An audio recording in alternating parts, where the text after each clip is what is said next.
Live. It is Friday. I got Emily Lopez and Gusto Feely back. So, welcome everyone. All right, so let's get right into it. So I got a post from X and I've been sharing a lot of things on Facebook. And it kind of, every time I post something along this topic or thought process, it always causes a little bit of a stir. So let me see if I can bring it up real quick. So it was by the Lazy Canadian Investor. And he basically is talking about your home not being an asset to some extent, or if you're treating your primary residence as your retirement plan, you won't be retiring anytime soon. Did you folks get a chance to kind of look that over, or do you guys have any thoughts on that? Maybe Emily, you can go first. The first thing that I just want to say going into this conversation is this guy's Canadian. And so this doesn't have a huge impact, but it certainly does have some impact. Canadians do not have fixed 30-year mortgages like we do.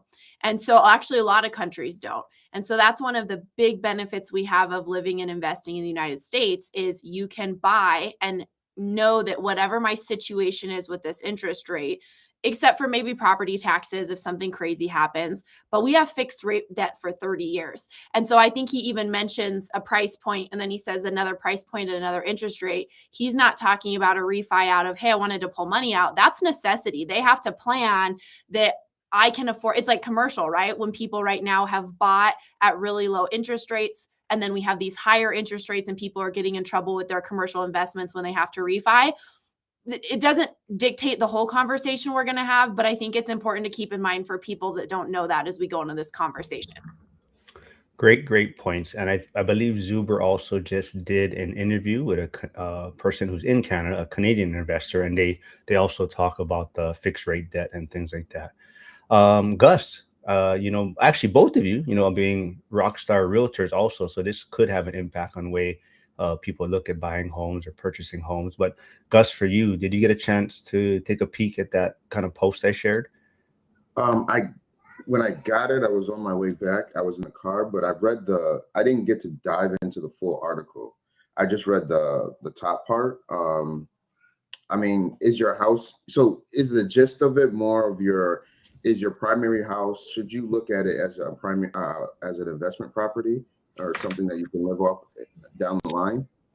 I think he's kind of gearing it more towards, yeah, a lot of people that is their retirement plan, right? So they're looking at it as an investment. They figure they pay it off in 30 years and now they can just ride off into the sunset, when in retirement period, right? But he's basically kind of saying like if that's your plan, it's really not probably the best plan today. So that's kind of maybe the gist of it. And he's really talking about condos too in Canada. It seems like that's what he's highlighting. Just on the primary home being an investment, I think it is to a degree. Um, Now, is it an investment that's going to pay off later on down the line when you retire? That's where I question. Why I say it's an investment is when you put money, so you're taking that money, and it's not like you're paying rent and that money's going away. You're taking some of that money, and let's say early on, 10% of it is going towards the principal of the home, but you're paying that each month, so you're paying down the principal of it.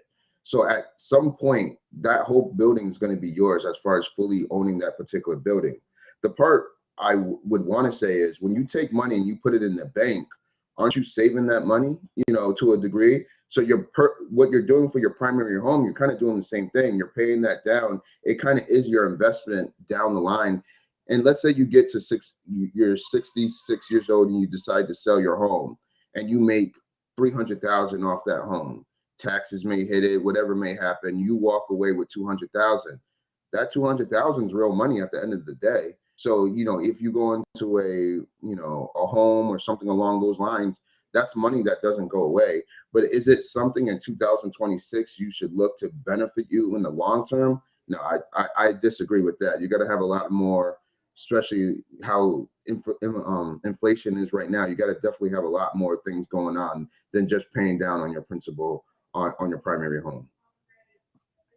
A lot of great points there. A lot of people tuning in this morning. Thank you for stopping by. A lot of great points also. So Alex, the accidental investor, does say your home is your training wheels to real estate investing.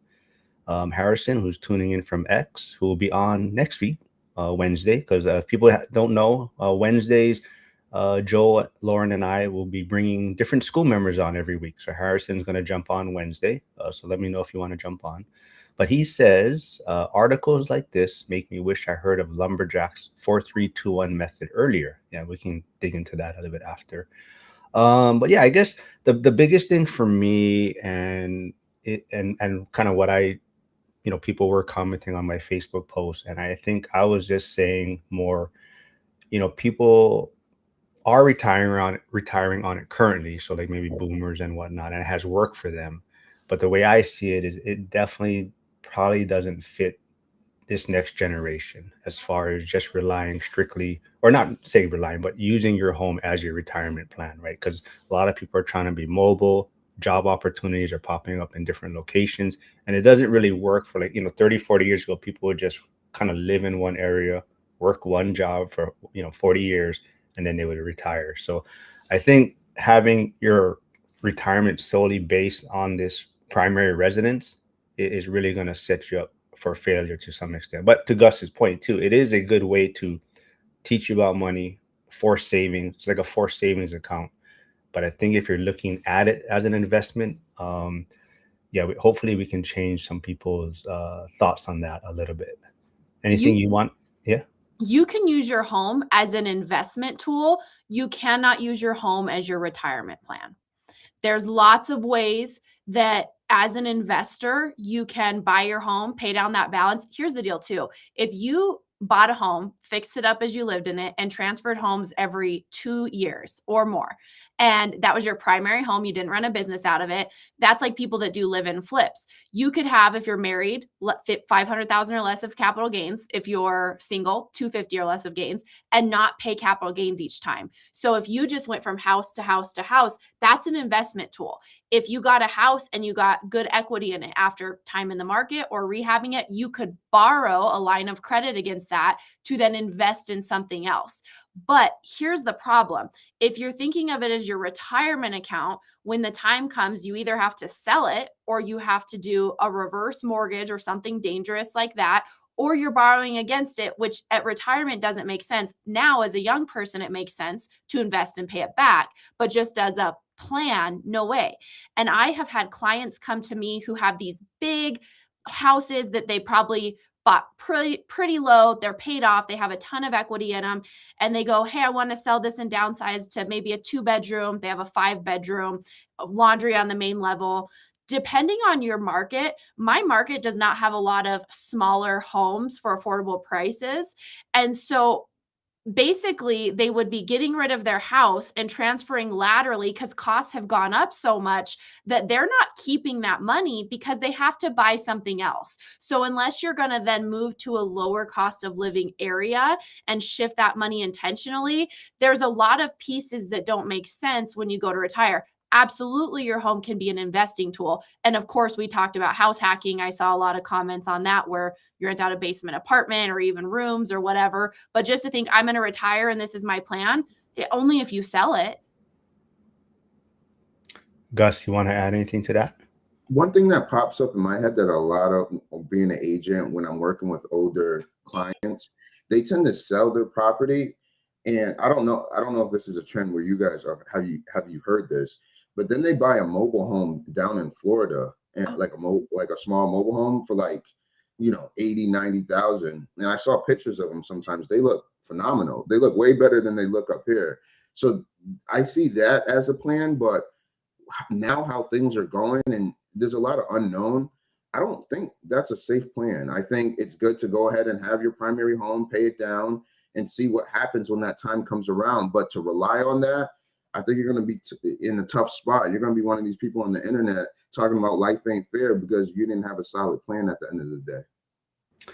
I love that. And I think a lot of it, for me, it's more kind of just the mindset shift, right? Because so if you're looking at your primary residence as an investment, and that's why a lot of people, like both of you kind of touched on, maybe they're buying a bigger home because they're thinking this is an investment, or I'm going to put this much money into renovations, I'm going to fix this up because it is an investment, right? And the returns aren't the same because you are putting money into this property where you're living, and maybe you like it, you like these things you're adding to it, but now when you sell it or whatnot, you're not getting that same returns back. So if you're looking at it as an investment, it is handcuffing a lot of people, right? As far as when it is time to retire. So um, Alex, the accidental investor, says, I look at everything as an asset or liability, even my kids. But he says lovable liability. Absolutely, yes.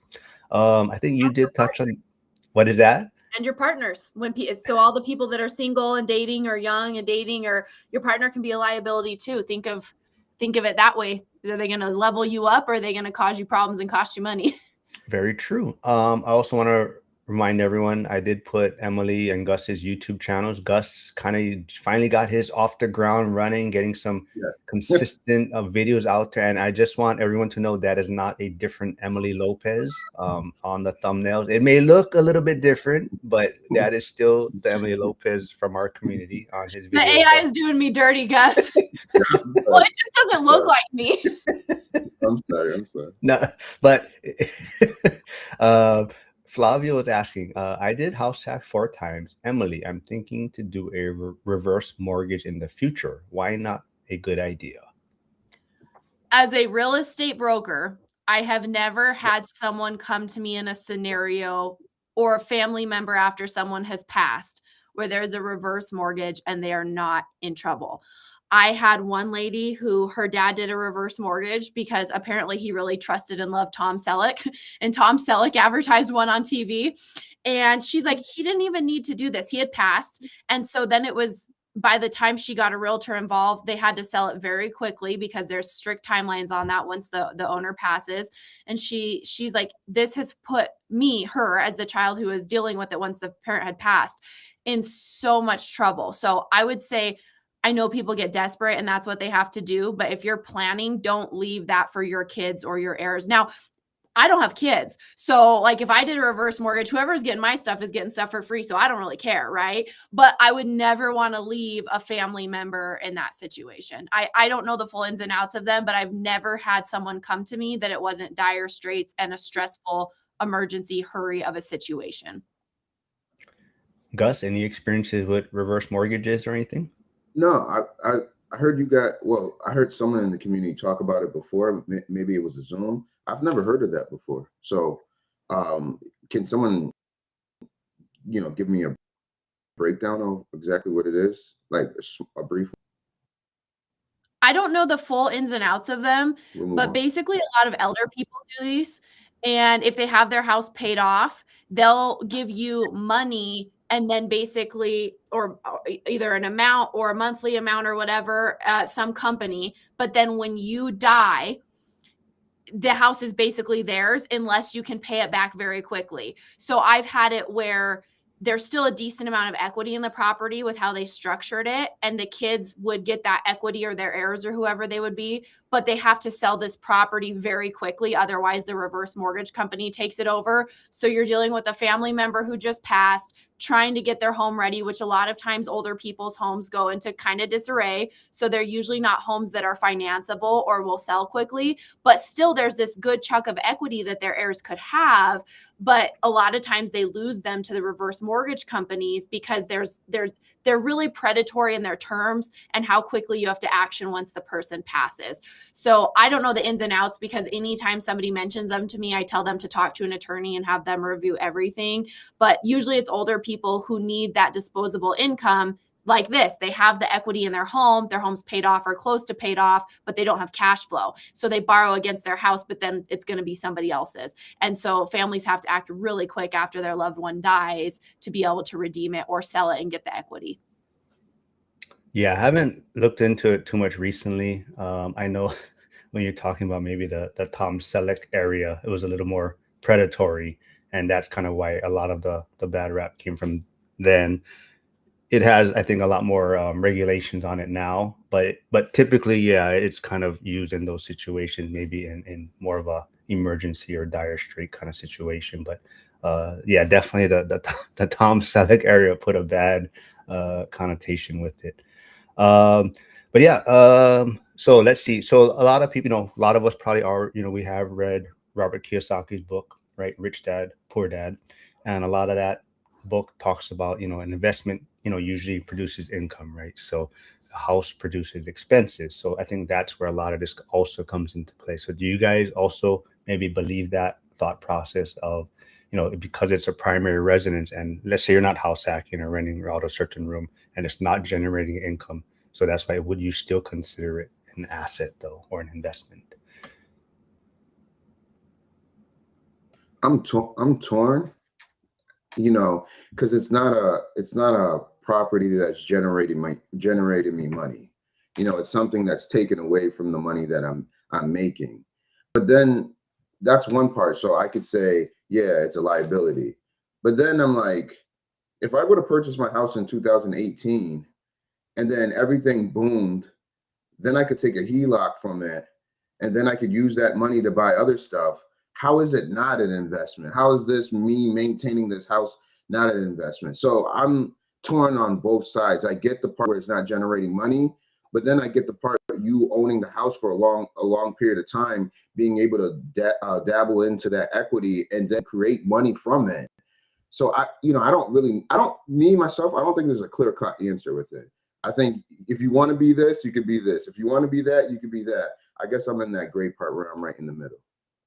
And again, you said it, Gus. Your house is, we're not, so I think this is where someone's saying using it as retirement. Your house is an investment. Your house is not your retirement account.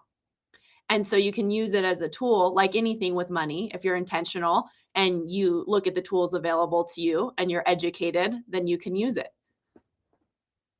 I think for me, I would probably be the best example of why it's really comes down to mindset and how you're viewing it. Because I think I've told people before when I first read Rich Dad Poor Dad, I thought it was the stupidest book ever. Like it made no sense to me because, like, in Hawaii, you see a lot of people buy a home, pay it off, and they're living it for 30 years, and now they're, millionaire, multimillionaire because of the property values in Hawaii. So when I read Rich Dad Poor Dad initially, I was like, this is the stupidest book ever. It makes no sense. I know everyone around me is buying just a home and they're retiring off it, right? And to Gus's point, it's just really how you're going to use that residence, right? Because I know a lot of people do take HELOCs off it, but if your mindset is not about generating income or you know having it cash flow, you're going to use that HELOC to go pay for your next trip or travels, right? Or pay for the next toy or truck, right? So it also still, like I said, it really comes down to mindset and who you're around, right? So like I said, when I first read Rich Dad Poor Dad, I thought it was the dumbest book ever. 10, 15 years later when I read it, I'm like, man, if I just picked up on this at that time. So it really is just a mindset shift than anything. Hey, I see Dion tuning in. Thanks for stopping by. He will probably be going live when we're done then. But he holds the mantle for the richest homeless person. He took that from Jason Hartman. If anyone, so Jason Hartman was always the self-proclaimed richest homeless person because he was renting. He didn't have a primary residence. He was just searching. Jason Hartman finally is now purchasing his primary residence, and now Dion is selling his because he is moving from Washington and he's gonna now find where he wants to relocate to because of he is tired of things happening in Washington, and he's gonna right now he's looking at Tennessee, Texas, and I believe the last one is Florida or Utah was kind of on that list. But right now, I think Tennessee is in the front. Let's see, Alex. Oh, go ahead. I was gonna say one thing I want to hit on too is I notice a lot of times people when they go to sell their home, they'll come and say, "I bought it for this. I want to make I want to make this much when I sell it," even just their primary home, not factoring in that if you come out where you make a little bit of profit, you just lived rent free for all those years. So you got to look at it that way too. Like Gus was saying, yes, I'm living there and I'm going to be paying to live somewhere no matter what. So if you're paying down a balance while it's appreciating versus rent, where you're just paying down somebody else's mortgage, even if you just come out even where you basically didn't pay an expense, if you do the math when you're done, that's also better than if you paid $1,500, $2,000 a month in rent. So, I mean, I just think there's a lot of these back pieces we don't think about, because I do know some people who don't want to own a home. I know some really wealthy people who rent because they don't want to do maintenance. They want to be able to call somebody for repairs. So I think you got to think about what you want and what you're looking for in your life. But living rent free by having a house that you come out flush with is still financially ahead than if you paid rent all those years. Alex says Robert Kiyosaki uses that example to explain the concept. An investment can be a liability or an asset. Now, Curtis brings up a great point. And if anyone hasn't seen, Curtis did a great interview with Amelia from the school community. She's one of the co hosts of the Ladies of ORAC call on Wednesday, but that should be out on his channel. But Curtis says, is gold, silver an asset or liability? People buy it, but it doesn't generate income. Emily, you have a thought on that? So I'm probably not the person to talk on this because I'm not that educated in this area, but I think it's what's your strategy. Just like people say, am I looking for appreciation or cash flow? Also, I think with something like gold and silver, you got to look at, can you hold it for a long term? And because I mean, when I talk to people that know about this, it seems like there's really good periods and then there's periods. Doesn't Jared buy silver? Isn't Jared really into silver? So he would be a good person to talk to about this. But it sounds like there's periods that have done really well, but then sometimes you have to hold on to it for a very long time. Anything where it's something like this, like a commodity, right? And so I think you just got to be in it for the really long run, or be able to be in it for the long run if you're going to do something like that. For me, not fun, not a game I want to play, but Jared might be a good person to talk to there.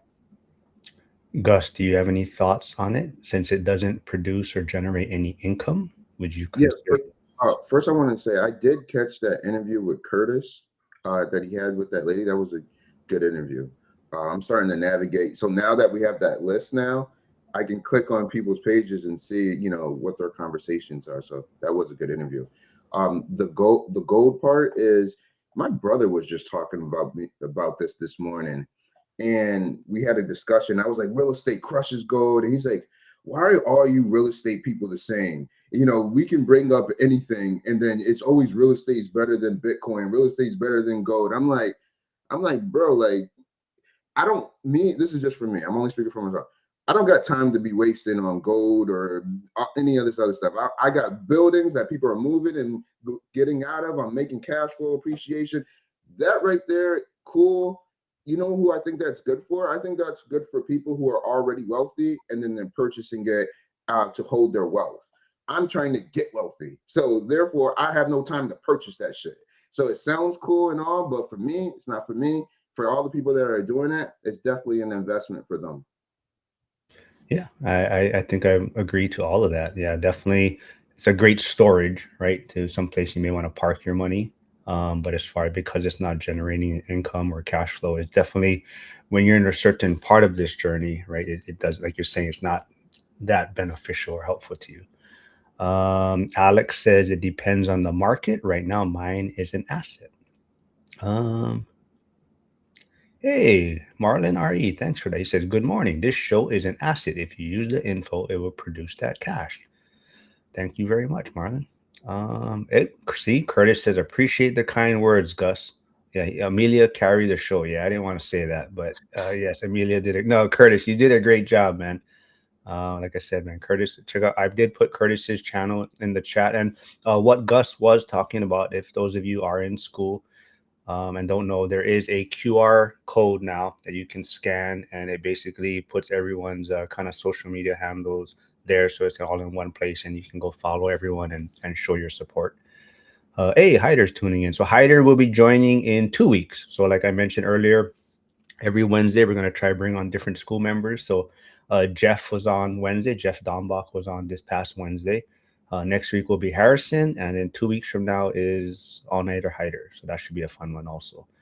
Let's see. There was shoot, what was it? Oh, I was gonna go into a little bit of the house hacking now because someone did mention it in the beginning. Someone did mention. Oh, Harrison was the one that mentioned lumberjacks 4-3-2-1 method. So Gus and Emily, have you folks kind of heard what that strategy is or method maybe? Is that where you use a use your FHA loan, buy a 4 unit, then the year after buy a 3, 2, 1? Is that the Yeah, method? yeah. I mean, not necessarily FHA, but yeah, you can. But definitely start with a four unit, because you can still get the lowest down payment possible. Have the other units account for income. Help with your DTI, help with the income, but also because you're starting with a 4 unit, it's easier to work your way backwards than if you were to start with a single family home, then try to go to a duplex. Because then now it's harder to justify why you're going from a single family home to a duplex, right? But when you're working backwards, it's easier to kind of justify to the lenders. Oh yeah, I want to transition to a more. I'm trying to work my way to a single family home in a sense, right?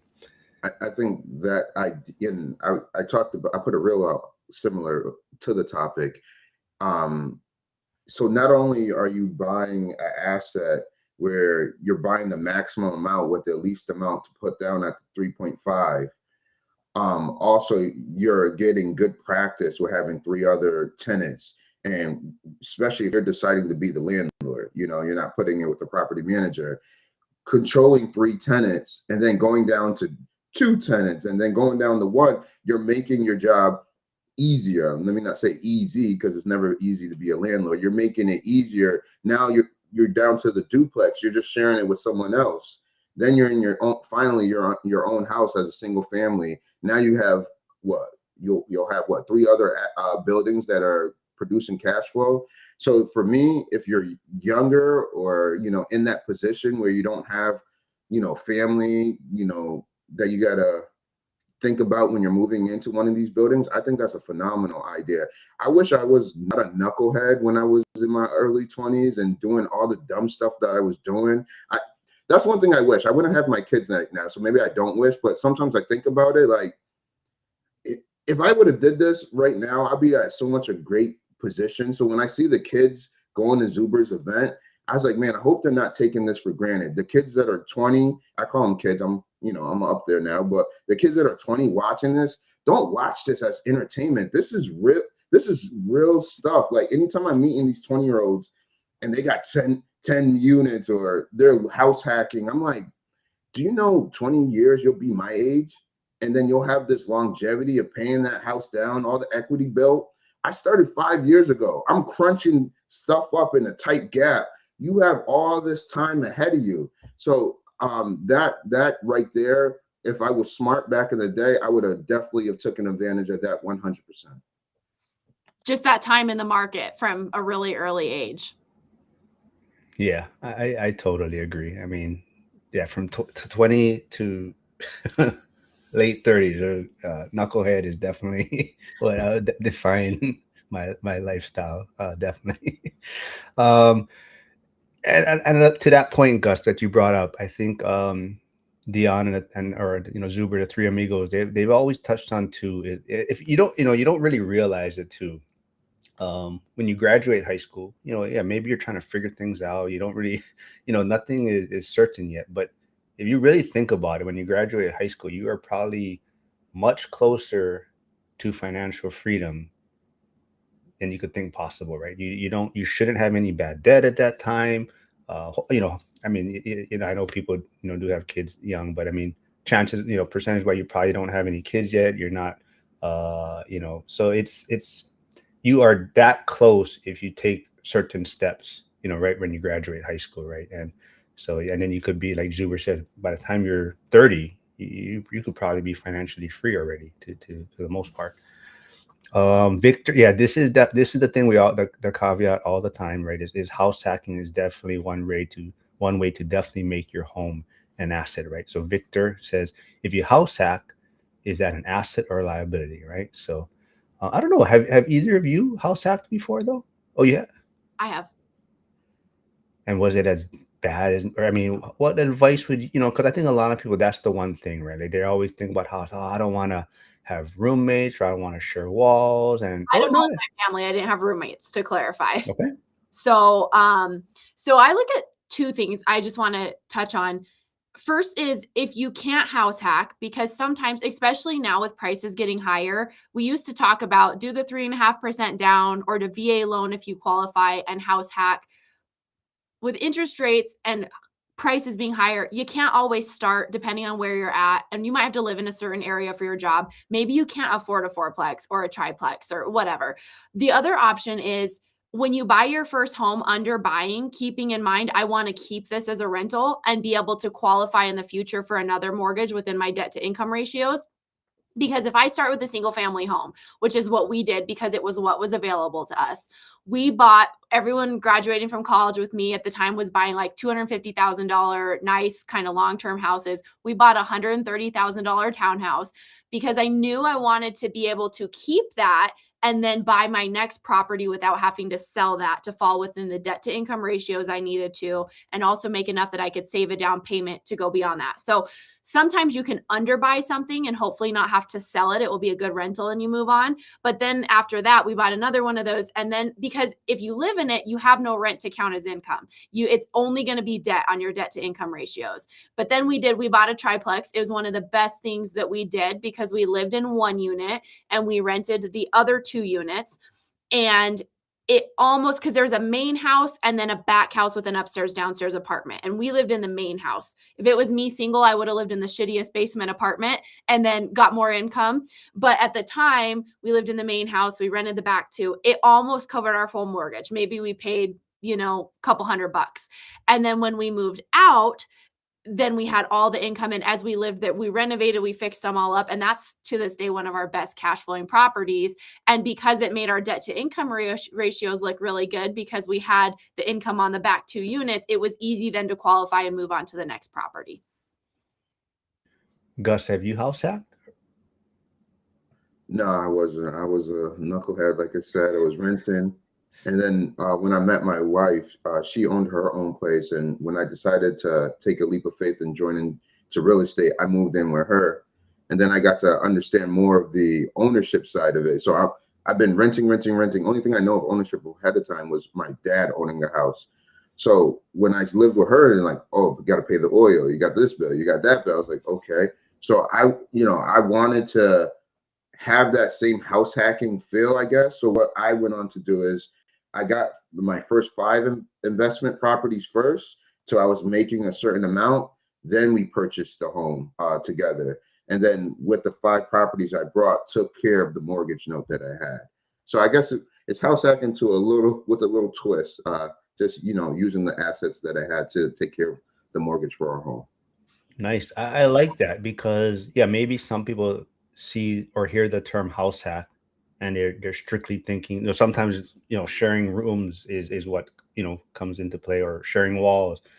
But like Gus, like you're saying, you're house hacking with a twist, right? You're doing it in a little bit different way, but you're basically covering your primary housing costs. And even for myself, I'm kind of doing like a reverse house hack where my parents are aging, so for now I'm back with them, but I'm renting out what was my primary residence now, right? So that mortgage is being covered for, right? So my living expense has definitely gone down. And Curtis, who has his claim to fame, is his first house hack. So Curtis says, everybody can house hack. He'll die on that hill. And definitely, like I said, I always like to talk about Curtis's story. For those that don't know, they probably do know by now, but and he always wants to clarify that yes, he did shower and everything, right? But his first house hack, right? He had no shower, and he also wants to he did have a toilet and a sink, so there was running water in the unit, but he basically boarded up a room, right? Separated from the rest of the house. It was his living space. But he would go shower at the gym, shower at the mom's house, shower at the girlfriend's house. But he sacrificed, for one year. And I believe he's on his second and now working on his third purchase. And he's just trying to navigate that and figure out what's the best way to do that. That builds character. Other just to put your mind in, hey, I'm going to do this, and for one full year I'll be able to do that, and then move on to something better. So everyone can't do that. You know what I mean? Everyone can't. Either you're too bougie, or you got too much pride. He put that all to the side and said, hey, I need to get this done, and for one full year I'm going to get this done, and then I'm going to move on to the next thing. That's fucking phenomenal. And one more thing I wanted to bring up, and Mark, you kind of touched upon it, using other people's money. I mean, I think that's how, and when I say using other people's money, I don't mean this in a negative way. I didn't want to pay for my house with money out of my pocket. That, to me, that I'm losing if I'm doing that. I wanted to build something as far as my portfolio, and then have that take care of my property. I don't want to go into positions anymore where I'm using my own cash unless I really have to use my own cash. So I had an opportunity come to me recently. Normally I buy things cash, and then I fix it up, and then I rehab, and I do the whole burr. This was a bigger property. I can't buy it cash. So my conversations at that time were, I know two people who have money, that are not doing anything with their money. Let me go ahead and have a conversation with them, see if this works for them. Now, they both said, as far as the numbers, not the best what we're looking for, but we're willing to hear more ideas. So that was my first stab at trying to, I don't know if you will call that, it was going to be more of a partnership, but a syndication to a degree. I'm like, okay, so this for me at least, this is the way to go. Using other people's money to, I'm gonna be honest, I got that from Cody. When I heard Cody's story, I was like, wait a minute. So this guy just positioned himself in a great position, and he didn't use barely any of his money. This is how America works to a degree now. No one using their own cash; they're using everyone else's money. So I just wanted to touch upon that real quick. Hyder does say, I wonder if house hacking has allowed owners a better perspective of being a landlord versus offsite landlords. Hmm. Yeah, I think that's kind of too what you were kind of touching on, Gus, too, right? When you do that 4-3-2-1 strategy, right? Being you also learning kind of the business and being a landlord and learning how to operate things, right? So I think that's a big part of the 4-3-2-1 strategy also. I think too, on-site landlords where you're renting maybe a carriage house, or now, right, everyone's talking about adding ADUs and the areas that will let you. That's another way that you can make your home. Maybe you have your forever home and it's kind of an expensive home and it just buffers your payment, right? You add an ADU and it's expensive up front, but long term you're increasing the value. It's helping you cover your expenses. I think we saw that forever with carriage houses, and now it's kind of coming back with ADUs. Um, Marlin RE says, I split a single family into duplex. It covers the mortgage and bills. Definitely a house hack. Yeah, there's a lot of creative ways out there, right? So, like we said, maybe house hack has a general terminology to it, but basically, it's if you can lower your cost of living somehow by using your residence or house, then even Justin Cambra, one of his best properties he ever bought, and I don't think he planned it out that way, but he has like a parking lot on that unit. So he has like, I think he has 12 or 15 parking stalls on there, and he's close to the airport. So he has people paying him monthly. I think he generates 3 to 4K a month just from his Oh, parking good. lot. Yeah. So he actually has, I think he has lines now. He has like cones out, like, but people are paying him monthly to park at this property he has. It's like storage units too. It's easier to deal with than toilets and Yep. heaters and plumbing. That's a good way to go. To Gus's point, Victor says they say if you find a good deal, money will line up. Definitely. Yeah, Yeah. yeah. Well, and you'll find it. If you have something that's good enough and you don't want to lose out on it, make it work. Yeah. Hey, Andy's here, and if those of you don't know, Andy also started his YouTube channel. He put out his first video, I believe, the other day, and You know what? It's probably my fault, me being a bad friend. I never knew why he calls himself Lane Five. But if you go check out his channel, he actually explains where Lane Five comes from, and it's a very interesting story. So go check him out and give him some support over there. So it's not just about real estate; it's about faith, fitness. So yeah, here is his channel.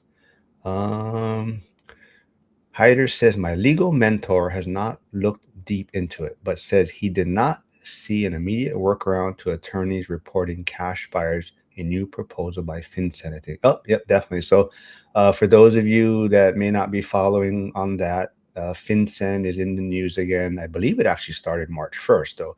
So it's kind of trying to maybe money laundering, things like that. So if you are purchasing, I think it's purchasing without using a lender or some sort of lender trends, right? So you have to report these certain things. And I've seen a lot of videos, especially a lot from Anderson Advisors. They've been talking about it a lot. And I think it's going to impact a lot of like sub two transactions, things like that. But basically, I think they're same thing. They're going to use land. You're going to try and use a land trust and things like that to try to work around it. But But it's just a reporting thing, right? I mean, it really doesn't matter. They're just trying to prevent laundering of money into yeah, buying real estate. And so if you can document where your money came from or it's from an invest, I mean, it's just, yeah. it's not a problem for you if you're not laundering money. True. Yeah, Well, yeah, true, but there is those people that just don't like giving out that information, right? Like there's just people that are totally anti-government and like they shouldn't be messing with my stuff and they don't, So yeah, exactly though. Okay, It's but if you want to play the game, yeah, it's like you can't go to a title company and give them a bag of cash, right? If you yeah. put more than $10,000 in a bank account, it's going to do a flat. I mean, these are just the rules and you play with them. we're seeing a lot of out of the country buyers coming around our area trying to buy stuff, and I thought I had a buyer, and I was like, hey, you got to send the earnest deposit check, and it was kind of like a hassle to get the check, and they wanted to wire transfer things along those lines. We found out that he ended up being fraudulent, so I'm not 100% sure what he was looking to do. So it seemed like because he wanted to put a larger earnest deposit check, he wanted us to take it, and then he was going to fall out of the deal, so we sent him money back.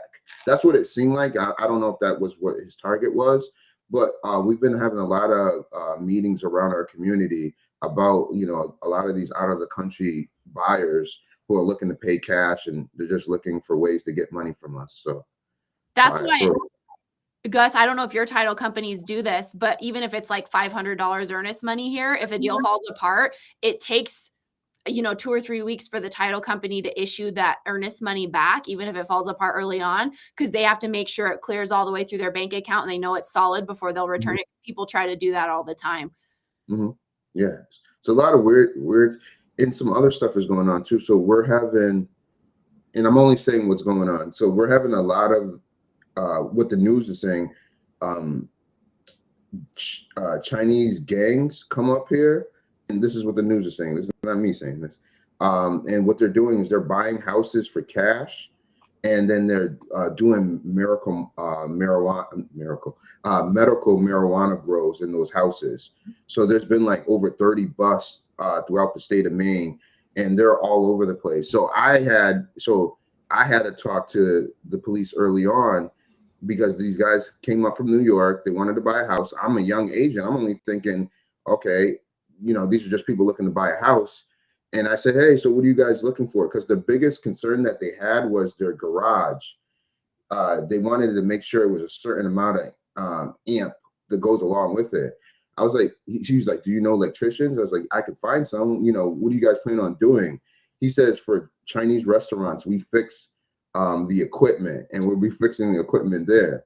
And I'm going to be honest, I don't really care what you're doing at the end of the day. I mean, I'm just helping you buy the house. So cool. I didn't think much of it until I got a phone call like 2 years later asking me about this particular person. I'm like, oh, because then I look in the newspaper. He's in the newspaper with like, the mugshot with 4 other guys. I'm like, oh, so that's what he wanted to do. So we're seeing a lot of different fraud coming. And Maine is not a state that's normally see stuff like this. Maybe in bigger cities they're seeing this. We're seeing a lot of weird stuff going on recently. Well, I remember listening back to, how David Green came on to Bigger Pockets, but originally years before that, he was a guest on the Bigger Pockets show. And when he talks about when he first got started investing in real estate, he was a cop in California. He started investing there. And then I think he started investing in Arizona, just places where he could buy and his money could go further, whatever. He found a realtor that he found on Fox and Friends. And so he thought they'd be reputable. And then that realtor ended up getting a hold of him saying, hey, I'm not allowed to do any real estate activity. They were being indicted or had something legal going on because they were helping cartels purchase homes to launder money through the home purchases. And I don't know if that realtor went to prison or he's like, and so I thought I found a trusted realtor and then I had to find somebody else. But that was a realtor that he used early on and they got slapped because they were helping the cartel launder money through home purchases. Yeah. So Ike Hobbs, who just did a refi, says he had to fill out a FinCEN as a buyer and seller. Hyder said to Emily's point, it's just reporting. The funds still need to be settled and tax liabilities still need to be established. Alex, the accidental investor, says it's because of the money laundering, fraud, and political bribery in Arizona. Let's touch on this real quick so Curtis is saying when I have more units, I'll be on the Emily and Gus show. Bro, you can come on now. We'll have you on now. Hear your story. We'll coordinate with you. Message one of us on Instagram. And Gus, your podcast is called what? Behind the Doors? Is that what you named it? And yes, sir. So what's the kind of thought behind that, or what are you focusing on for your podcast or channel? Just general conversations, just like your platform, just like some other guys' platforms that I see. Just having that weekly conversation about real estate, where things are, and just investors across the country. So we'll hit on different topics, and if anyone wants to join on, I'm not opposed to anyone. And I want to go back to one more thing Curtis said. So I think what we wanted to do is get it. Let me not say we. Let me say me. I wanted to get people on who had bigger portfolios. So now, maybe that gets more of the audience, but that's not what it's going to be forever. I think, that was just to make a splash. And as time goes on, we want everyone on it. So that's why I'm watching other people like Curtis. I just said I watch your podcast. I've seen you on Marc's page before. I just think, you say that interview you did was an awesome interview. So now when your next one comes out, I'm going to reach out to you. Hey, come on our platform. Let's talk more. So I don't want anyone to think, because this is the second time I heard that. You don't have to have the biggest portfolio to be on our podcast. You can have whatever. We just want to talk real estate at the end of the day. And so many people are doing things in different ways. And so I think to just have this type of investing, somebody that wants, like we've talked, I think it was Dylan, one of the guys we talked to, he's like, I want 1,000 properties. Like, I freaking don't. Gus probably does, but like, I'm like, hell no, like good for you, but heck no for me, And so that's what I love is just hearing everybody's different. And even at the ORAT event, sitting at lunch with people and all the different ways people are doing it and the different goals people have with it. I just want all that information to be out there. So the person who wants to do it that way can learn from this person's story. So yeah, anybody, any story, anything related to real estate, I want to talk about it and have it on there. Wait, what event? Oh, wait, Gus, you weren't there, right? Or I'll be at the next one. I know. Yeah. But we also had, and Emily could talk about it also, we had a business coach on there. We had a real estate agent on there. So it's not all investing there, what we're talking about. Actually, when was the day? Because you had a giveaway, right? What did it pass already? No. So you guys go if you want to sign up for this. So Steve Rosenberg, who we had on the podcast, and he is an awesome business coach. He has been a real estate. He used to do management of rental properties, but he's a pilot. He's more like a business coach, and he's just really a smart guy with systems and optimizing your businesses. He's going to come on the podcast with us next week, and he's going to do a free, like, no BS business coaching session with somebody on the podcast. The entries are going to end this Sunday at midnight. The link to that is in my Instagram bio. So go and sign up for that, because somebody's going to win that, and he'll kind of go through and talk, whether it's your investing business, whether it's a different business. When we interviewed him, me and Gus were both like, And I've actually hired him as a business coach to help me kind of get my business, because I'm crazy disorganized, and get systems in place for my business. So I think that will be super helpful to somebody if you want to go sign up for that. But you have to do it by Sunday, and we're recording next week. So all the dates are in that link. And what if so they have to have a business or having like a real estate portfolio? Would that be, you think that would be? I think real estate portfolio is fine, because to me that's still a business. You still, his whole thing is he's a full-time airline pilot, but he started a property management company, and then they got sold, they sold to I think private capital, because they systematized it so well. He uses a lot of VAs. I think they were running their management company, managing like 1,000 rentals with 60% VAs. So he said if it doesn't require a license or a handshake, you should be outsourcing it. So just really good with getting your systems in place so you're not running yourself ragged, which is what I feel like I'm doing with my investments right now. So trying to get things where I'm not just running myself into the ground. So there is Emily's Instagram page. So anyone in the chat, go over there, enter yourself there. I mean, that'll be a cool opportunity to take part of if you can. So Curtis, if you are here, I think it'd be cool for you to try to get on there. Yasik says, Mark, I want you to interview Emily's husband to have a spouse perspective on real estate and living with a I would definitely do that if Dallas would do that. But that's not my call, man. I'll ask him. I don't. So if you look back on my YouTube channel, there's like 1 or 2 episodes he did with me in my podcast early on years ago. And it was hard to coordinate our schedules. And then I just think it wasn't really his thing. So he's done it a couple episodes, but I'll ask if he's willing to. Yeah. Well, I think a good one would be maybe like a Wednesday one, because a lot of times, as you probably know, our Wednesday one just goes to shit and goes to whatever topic randomly comes across the chat, right? So, Wednesday is the worst day for him because it's wing oh, Wednesday. So that's oh, like wing our Wednesday. busiest day that we have commitment. So it could not be a Wednesday for him. All right, all right. Well, we'll figure it out. I think it would definitely be a good one, a fun one. Tell him it'd just be super chill and super relaxing. We can talk behind your back, I guess, for a little while. Talk shit on it, document it. I do. I kind of told Emily already about this, and this is a question I've kind of. Oh well, before I get into that, is there anything else you guys want to touch on about the your home being or your primary residence being kind of a retirement plan before we kind of wrap that up? Anything else you guys want to add on that? I would just say sooner the better. Get in real estate as soon as you can. Obviously, make sure you're doing your due diligence and you're making the right move when you do. But take that leap of faith. That's all I would have to say. Do it with intention. I don't think it's a retirement account. I think it can be an investment tool. The first property I bought, I rented, and then I lived in it for a while, and I rented it. I bought it for $130. It's probably worth $205, $210 now. And when I started renting it out, I rented it for $1,000 a month, and now it rents for $1,550 a month. And so it's something we've held on to. It's 5 years from being paid off, and then it will be pure cash flow. So we were able to hold on to that first one, and it was a great investment. Not my retirement plan, but it will be a piece of it. So I think your first home or your primary home can absolutely be an investment. See, people want Dallas on. I said Dallas would be a great guest. So you gotta let them know that people are hoping to get him on. Okay. But I brought this up probably to all my recent guests. Mr. Beast. Everyone knows, he gave away the season 2 or year 2 winner.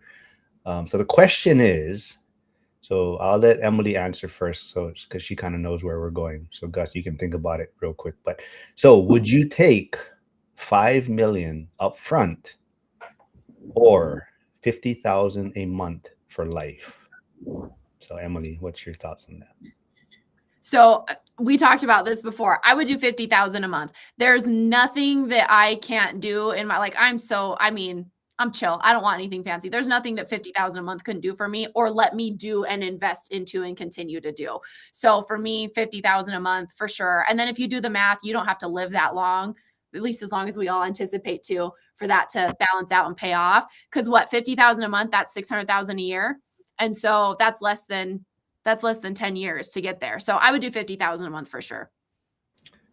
Gus, any quick thoughts off the top of your head?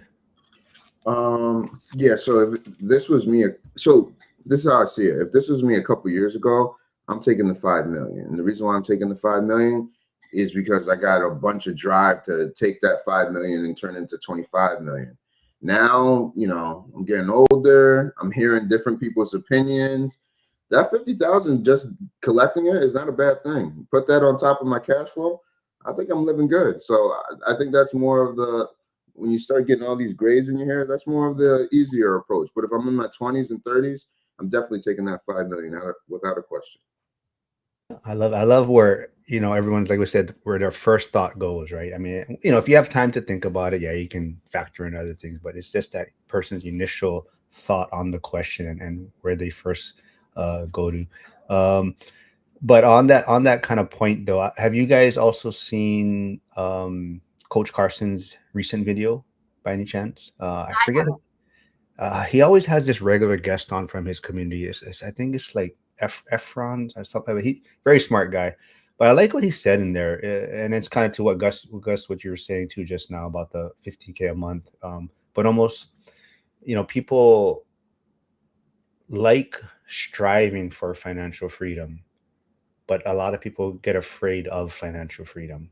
So when they're there, sometimes they get afraid of actually pulling the plug, just because now they're kind of like have to strictly rely on what they built. So they like working to that financial freedom, but once they even achieve it, even then it's hard for them to pull that plug, because now it's like, now I gotta strictly rely on what I've built over these years, and what if doesn't work, right? So it's a great video. I would definitely recommend a lot of people out there to watch it if they haven't. Hey, BBQ8282, haven't seen you here before, but definitely check out everyone's channel. Please like and subscribe all the channels in the community. But 50K a month forever, for sure. Yeah, definitely. I think a lot of people, that's where they're first. But like you said too, Gus, I think if you're 20 years old and you've been doing this for a few years, like Cody, right? That was his. He went 5 million. That was his first thought, right? Like, oh, I can turn this. I have, this. I'm going to turn this into 100 million or something, right? So definitely, it's also where you are in this journey. And what are you investing in? Because what I'm buying, I'm flipping houses right now. I'm in a pretty reasonable cost of living area. My down payments are 50 to 75,000. I bought a fourplex once. I had to put like 100 and something down, right? But usually, like, that's enough to keep making down payments on things. I don't necessarily think I want to be managing a portfolio where I have 500 unit apartment complexes, right? I don't think I want that unless I have somebody running and managing that for me. And so I think, what are you going to buy with it? Because if it's not actioning for you, then it's just sitting there.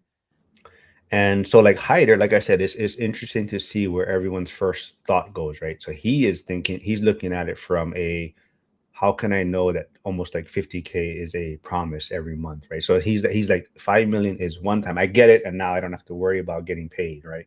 Where yes, you're supposed to get 50K a month for life, but it's like, what if? Yes.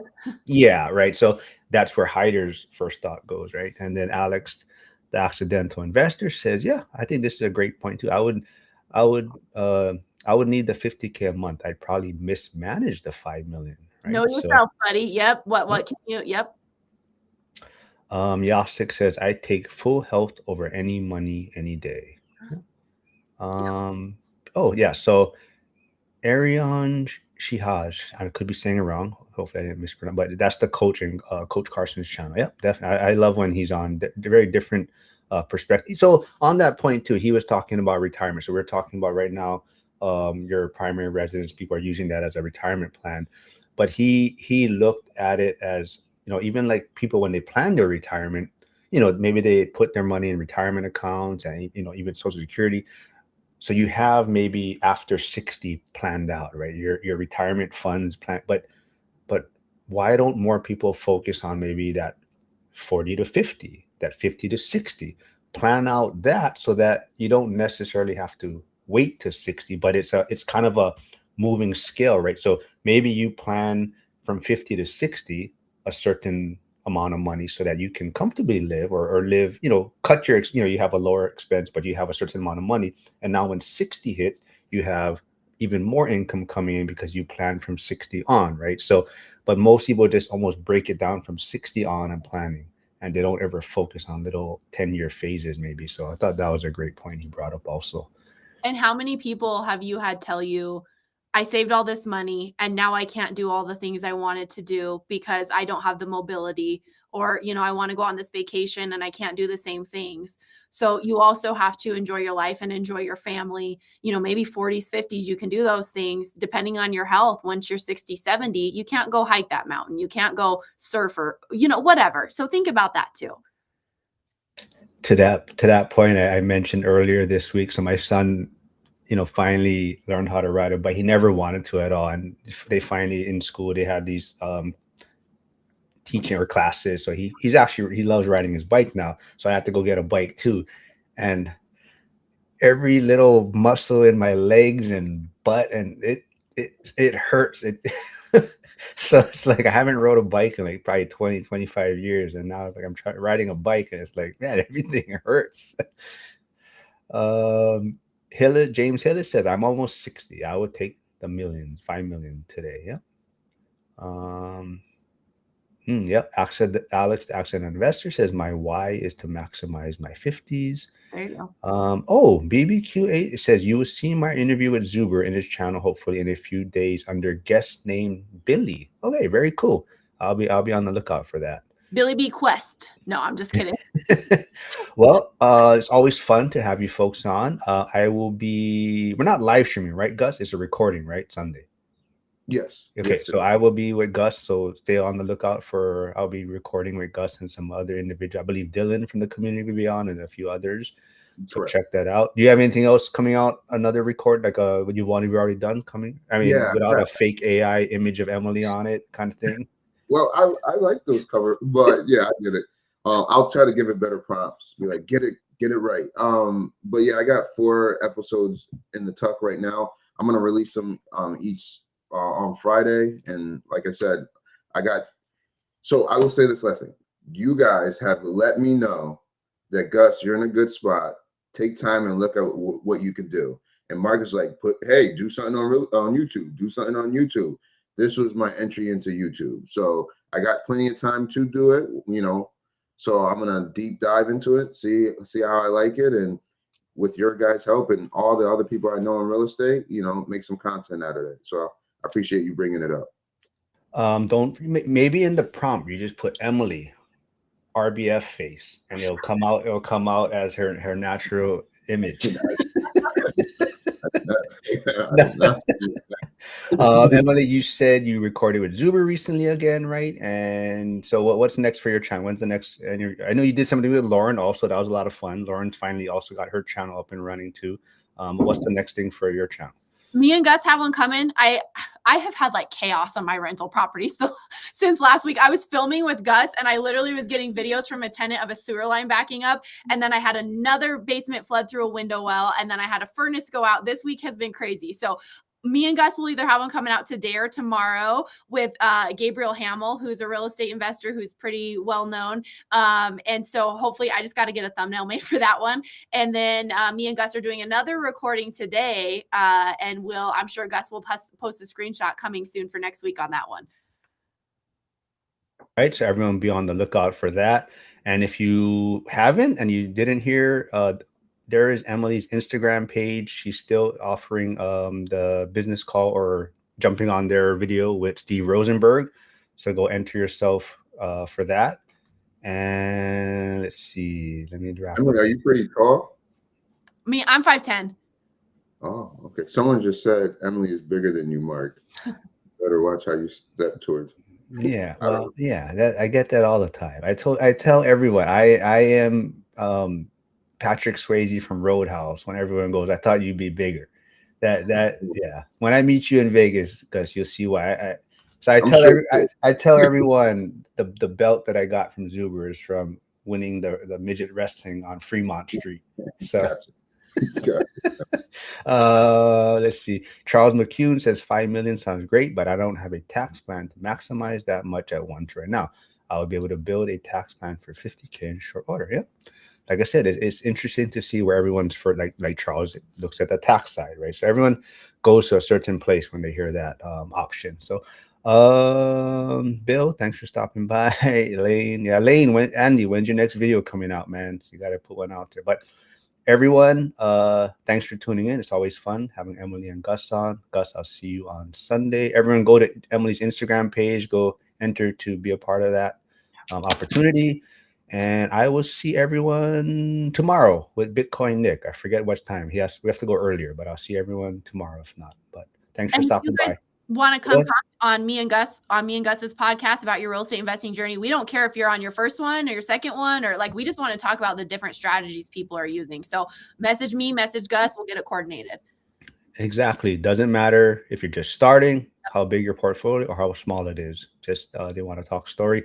And just a reminder too, yeah. So Wednesdays we'll be bringing on new school members. So if you are in school, message me, and if you want to jump on, I think we have the next 4 weeks lined up already. So it may not be until April, but let me know if you're interested. All right, everyone. Have a great weekend coming up. Okay, bye.